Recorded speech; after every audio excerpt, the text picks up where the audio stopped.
નમસ્કાર ખેડૂત મિત્રો, આપણે થોડાક દિવસ પહેલાં ખાતરનો ઉપયોગ કરેલો હતો, જેમાં ફેરસ સલ્ફેટ આવે, ફેરસ 19% આવે અને સલ્ફર 10.5% આવે. આપણે આજે જોઈએ મગફળીમાં કે આપણે આ ખાતર કેટલું ફાયદાકારક છે કે નથી ફાયદાકારક. તમે જાતે જ વિડીયોમાં જોઈ શકો કે આપણે કેટલું આ ખાતર ફાયદાકારક છે.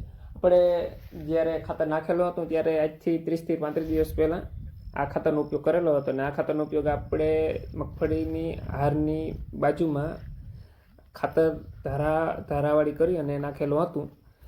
ઉપરથી જો છંટકાવ કરવામાં આવે, આપણે જેમ ઉરિયા ખાતરનો છંટકાવ કરીએ એ રીતે, તો પાન દાજવાનો પ્રશ્ન થતો હોય એટલે હારની મૂજમાં ધારાવાળી કરી અને આ ખાતર નાખવાનું હોય અને આપણે એ જ રીતના નાખેલું હતું.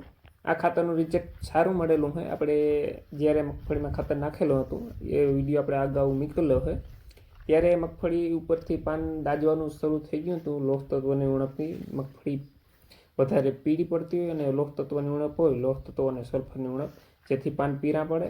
ઉપરથી જો વધારે તમે મગફળી પીળી પડે તો ઉપરથી પાન દાજવાનું પણ શરૂઆત થાય અને ધીરે ધીરે મગફળી નબળી પડતી જાય.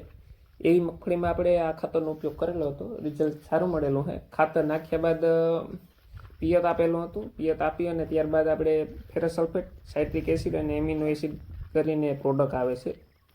ઘણી બધી અત્યારે માર્કેટમાં પ્રોડક્ટ બનાવે છે. એ પ્રોડક્ટનો આપણે 2 વખત છંટકાવ કરેલો છે અને અત્યારે તમે રિઝલ્ટ જોઈ શકો કે હું આપણે મગફળીમાં રિઝલ્ટ છે, ખૂબ સારું રિઝલ્ટ છે.